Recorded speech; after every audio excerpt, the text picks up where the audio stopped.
Imagine करो, आप एक सुबह सोकर उठे, आप जानते हो कि आपके पास इतने पैसे हैं कि आप सारे लिविंग एक्सपेंसेस ही नहीं बल्कि अपने जितने भी गोल्स डिजायर हैं वो सब इसमें कंप्लीट हो जाएंगे। फिर आपको और काम करने की जरूरत नहीं होगी। तब आपको कैसा लगेगा, तब आपको जैसा फील होगा उसी को कहते हैं फाइनेंशियल फ्रीडम। जितनी जल्दी आप अपने लाइफ में फाइनेंशियल फ्रीडम को अचीव करोगे उतना ही आपकी लाइफ हैप्पीनेस और फुलनेस के साथ कटेगी। आप अपनी फैमिली, फ्रेंड्स और पार्टनर को ज्यादा समय दे पाओगे, जहाँ चाहोगे वहाँ घूम पाओगे। बहुत सी फैमिलीज में बचपन से सिखाया जाता है ज्यादा पैसे मतलब ज्यादा प्रॉब्लम, आपके पास जितना कम हो उतना अच्छा, या फिर स्टॉक मार्केट में पैसे डालना बहुत रिस्की काम है, या आपको तब तक काम करना होगा जब तक आप 65 साल के बुढ़े बनकर रिटायर ना हो जाओ, जब तक आपकी पेंशन चालू ना हो जाए, या फिर शायद तब तक जब तक आपका बेटा बड़ा ना हो जाए, वो जिम्मेदारी ले ले पैसे कमाने की, तभी आपको आराम मिलेगा, तभी आप रिटायर हो पाएंगे। इनफैक्ट बहुत सी फैमिली में पैसे का या स्टॉक मार्केट को लेकर कभी बात ही नहीं होती। हम सिर्फ देखते हैं कि कैसे हमारे डैडी या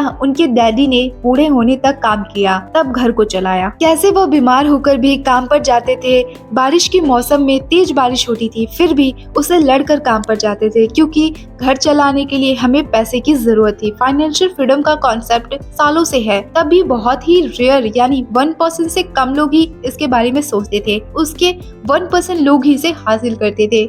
लेकिन सच ये है कि अगर इंसान अपनी लाइफ में फाइनेंशियल फ्रीडम हासिल करना चाहता है तो चाहे वो महीने का 10,000 कमाए या 10 लाख, वो इसे हासिल कर सकता है। इस book money master the game में ऑथर टोनी रॉबिन्स ने एक पूरा प्लान ले आउट किया है जिसे आप फॉलो कर सकते हैं फाइनेंशियल फ्रीडम को हासिल करने के लिए। अगर आप उसे सच में डिजायर करते हो तो इस बुक को लिखने के लिए उन्होंने दुनिया के सबसे नॉलेजेबल और एक्सपर्ट जैसे Warren Buffett, Charles Schwab, call icon के इंटरव्यू लिए और उनके एडवाइस ली। यह लोग जो सेल्फ मेड बिलियनर है जिनसे शायद हम पूरी लाइफ में कभी भी नहीं मिल पाएंगे, इनकी इम्पोर्टेंट एडवाइस इस बुक में स्टेप बाय स्टेप लिखी गई है। तो अब हम इस बुक के कुछ इम्पोर्टेंट चैप्टर को डिस्कस कर लेते हैं, और यदि ऐसे ही मनी से रिलेटेड वीडियोस देखना चाहते हैं तो मैं आपको लिंक डिस्क्रिप्शन में प्रोवाइड करवा दूंगी। इस वीडियो के बाद आप उसे चेक कर सकते हैं, और यदि आपने अभी तक हमारा चैनल सब्सक्राइब नहीं किया है तो आप सब्सक्राइब कर लीजिए।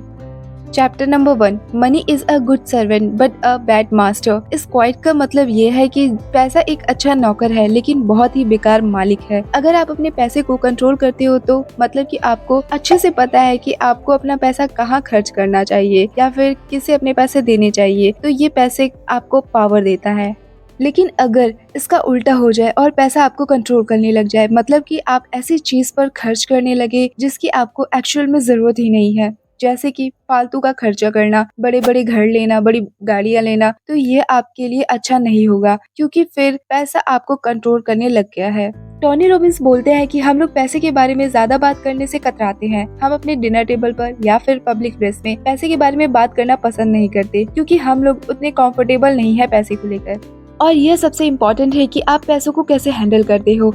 या तो आप पैसों को यूज करोगे या फिर पैसे आपको यूज करेगा, या तो आप पैसों को मास्टर करोगे या फिर पैसा आपको मास्टर करेगा। इसीलिए टोनी रॉबिन्स बोलते हैं कि हमें मनी के उस गेम को समझना होगा, उसमें मास्टरी हासिल करनी होगी, तभी हम अपने पैसों को सही तरीके से कंट्रोल कर पाएंगे। Chapter number 2, know the rule before you get in the game. जैसे कि मैंने पहले ही बताया कि टोनी रॉबिन्स पैसों को एक गेम की तरह बताते हैं और वह बोलते हैं कि हमें उस गेम को खेलने के पहले उसके रूल के बारे में पता होना चाहिए कि पैसे काम कैसे करता है। टोनी रॉबिन्स बोलते हैं कि हमें कंज्यूमर नहीं बल्कि ऑनर बनना होगा, मतलब कि हमें न केवल एप्पल फोन खरीदना है बल्कि साथ ही साथ हमें एप्पल कंपनी ही खरीदनी है। और ऑथर बोलते हैं कि अगर आप पैसों के बारे में नॉलेज नहीं ले रहे हो तो मतलब कि पैसे को कैसे इन्वेस्ट करना है तो आप बहुत बड़ी गलती कर रहे हो, क्योंकि हम पूरी लाइफ या तो पैसे कमाने में या फिर उसे खर्च करने में निकाल देते हैं बट इन्वेस्टिंग की नॉलेज नहीं लेते। और टोनी रॉबिन्स बोलते हैं कि हमें इन्वेस्ट करने से पहले ध्यान देना है कि हमें सुनी सुनाई बातों पर ध्यान नहीं देना है। मतलब कि अगर आप देखो कि सारे लोग एक जगह पैसे इन्वेस्ट कर रहे हैं तो ऐसा नहीं है कि हमें भी बिना लॉजिक के उस जगह इन्वेस्ट करना है,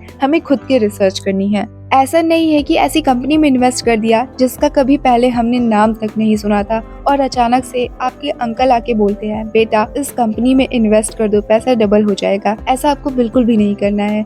हम जिस कंपनी को अच्छे से समझते हैं, जिस पर हम काफी पहले से जानते हैं, हमें उन्हीं कंपनीज में पैसे इन्वेस्ट करने हैं। अब सवाल आता है कि आखिर कंपनी कैसे चूज की जाए। तो देखा जाए तो हम Indians on a daily basis पर कितने सारे American products and services use करते हैं। जरा सोच कर देखो, मूवी हम नेटफ्लिक्स पर देखते हैं, शॉपिंग हम अमेजोन पे करते हैं और फोन हम एप्पल का यूज करते हैं। और कितना अच्छा होगा अगर इन कंपनीज के ग्रोथ से हमें भी फायदा होता। वेल, ये सब हम कर सकते हैं यूएस स्टॉक में इन्वेस्ट करके। एप्पल, अमेजोन जैसी कंपनीज की ग्रोथ बहुत ही अच्छी हो रही है एंड आई एम श्योर आगे भी अच्छी होती रहेगी। और क्या आपको पता है कि आप यूएस स्टॉक में फ्रैक्शनल शेयर भी बाय कर सकते हैं, जिसका मतलब ये है कि स्टॉक का एक छोटा पार्ट। एंड ऑफ कोर्स हमें पता है कि इंडियन रुपीस डॉलर के अगेंस्ट हर साल डेप्रिशिएट होता है, तो आपको स्टॉक एप्रिशिएशन के साथ रुपीस डेप्रिशिएशन का भी फायदा मिलेगा। यूएस स्टॉक में इंडिया में इन्वेस्ट करने से पहले बहुत सारे चार्जेस एंड कमीशन इन्वॉल्व होते थे, बट कई सारे ऐसे इन्वेस्टिंग ऐप है जिनकी हेल्प से ये प्रॉब्लम सॉल्व की गई है। Step number 3, what is the price of your dream. इस स्टेप में टोनी रॉबिन्स हमें बताता है कि हमें एक नंबर डिसाइड करना होगा कि कितना पैसा हमें चाहिए अगर हम फाइनेंशियली फ्री होना चाहते हैं तो। और ये एक ऐसा नंबर होना चाहिए जो रियलिस्टिक हो। आप अगर आज लोगों से पूछेंगे आपको फाइनेंशियल फ्रीडम चाहिए तो आपके पास कितना पैसा होना चाहिए, तो मैक्सिमम लोगों का जवाब होगा 5 करोड़ से 10 करोड़। बट क्या एक्चुअल में इतने पैसे चाहिए होते हैं या फिर नहीं। मान लो कि आपकी फैमिली का महीने का खर्चा 30,000 है, तो साल का हुआ 3,60,000। तो अगर आप एक ऐसा सिस्टम क्रिएट कर दो जहाँ से आपको हर साल 3,60,000 पैसिव इनकम के रूप में मिलते रहे, तो आप फाइनेंशियली फ्री हो। फिर आप अपनी जॉब जिसे आपको करना पसंद नहीं है, आप उसे छोड़कर एक ऐसा काम कर सकते हैं जिसे एक्चुअल में करना आपको पसंद है। तो आपको 5 करोड़ या 10 करोड़ की जरूरत नहीं है फाइनेंशियली फ्रीडम अचीव करने के लिए, क्योंकि हम शुरू से ही कुछ ऐसे फिगर को 5 करोड़ दिमाग में रख लेते हैं जो उस टाइम अचीव करने में बहुत मुश्किल लग रहा होता है। तो वह नंबर इतना बड़ा हो जाता है कि उसे देखने में भी हमें डर लगता है। तो वापस हम अपने कंफर्ट जोन में चले जाते हैं और सोचने लगते हैं कि फाइनेंशियल फ्रीडम हमारे बस की नहीं है। तो हमें फिक्स अमाउंट अपने दिमाग में सोचना होगा जो अचीवेबल हो, और उसे पाने के लिए हमें नॉलेज लेना स्टार्ट करना होगा।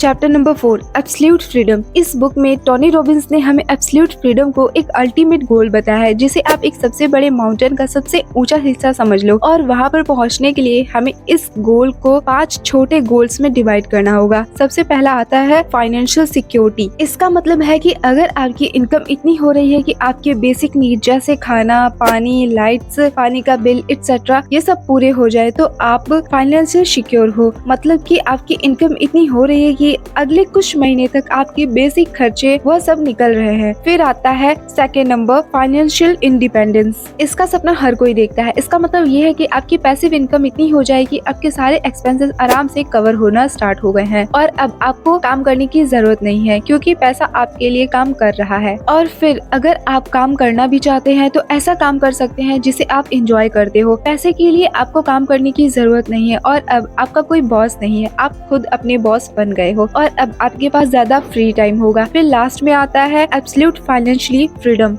इससे आपके पास इतना पैसा होगा कि आपके हर महीने के खर्चे तो आराम से निकल ही रहे हैं, साथ ही साथ आप एक लग्जरी लाइफ भी अफोर्ड कर सकते हो। तो अगर आप इस पहाड़ पे आगे बढ़ते जाओगे तो आप अपने लाइफ को जीतता हुआ पाओगे। बट इसे हासिल करने के लिए आपको नॉलेज लेना स्टार्ट करना होगा, चीजों को लर्न करना स्टार्ट करना होगा, इन्वेस्टमेंट के बारे में जानना होगा, तभी आप इस गेम को जीत पाओगे। Number 4, make the most important investment decision of your life, asset allocation. इसका मतलब ये है कि आप कितना पैसा कहाँ पर रखते हो। कुछ लोग पैसा अपने घर में रखते हैं, कुछ लोग बैंक में एफडी करके रखते हैं, तो कुछ लोग गोल्ड और रियल एस्टेट में पैसे लगाते हैं, तो कुछ लोग स्टॉक एंड शेयर और बॉन्ड्स के रूप में पैसा इन्वेस्ट करते हैं। बट जैसा कि हम जानते हैं कि बैंक से केवल 4 to 6% ही इंटरेस्ट आपको मिलता है और इंडिया का इन्फ्लेशन आजकल 6 to 7% ही चल रहा है। तो आपका पैसा ग्रो नहीं हो रहा है और आप बैंक में पैसे रखकर अमीर तो नहीं बन सकते। हाँ, बट कुछ लोग जिनकी एज ज्यादा हो चुकी है, उन्हें अपने पैसों को ग्रो होने से कोई मतलब ही नहीं है। उन्हें तो बस चाहिए उनका पैसा सेफ रहे और जिससे यह होगा कि रिटायरमेंट के बाद उन्हें वह पैसे मिलते रहे, तो उनके लिए बैंक सही है। बट अगर आपकी एज अभी कम है तो आप अपना कुछ पैसा इन्वेस्ट करना स्टार्ट कर सकते हो, क्योंकि अभी आपके ऊपर बच्चों की पढ़ाई का या फिर रिटायरमेंट की कोई चिंता नहीं है। तो आपको इन्वेस्टमेंट पर ध्यान देना होगा, जहाँ पर आपका पैसा सही मायनों में कंपाउंड होता रहेगा। इसीलिए चीजों की नॉलेज लेना स्टार्ट करो। Number 5, just do it, enjoy it and share it. इस लेसन में टोनी रॉबिन्स हमें यह बताते हैं कि पैसा एक ऐसी चीज है जो हमें आजादी देता है। अपनी मेहनत करके पैसे तो कमा लिया, अब टाइम है आपको उस पैसों को एंजॉय करने का। आराम से वेकेशन पर जा सकते हो, एंजॉय कर सकते हो और नई नई जगहों पर एक्सपीरियंस ले सकते हो। और फ्री टाइम में आप अपने फैमिली के साथ टाइम स्पेंड कर सकते हो। और जब आप अच्छा पैसा कमा रहे हो तो आपको उस पैसों को दूसरों के साथ शेयर भी करना है। आपको सोसाइटी में या फिर जिन लोगों को पैसों की नीड है उन्हें पैसों से हेल्प करनी है, क्योंकि उसके बाद जो आपको सेटिस्फेक्शन मिलेगा वो सबसे ऊपर होगा। आई होप आपने इस बुक से बहुत कुछ सीखा होगा। जो आप अभी तक ये वीडियो देख रहे हो, कमेंट में हमें जरूर बताइए ये वीडियो आपको कैसी लगी, और बुक की लिंक डिस्क्रिप्शन में मिल जाएगी। अभी के लिए बाय बाय।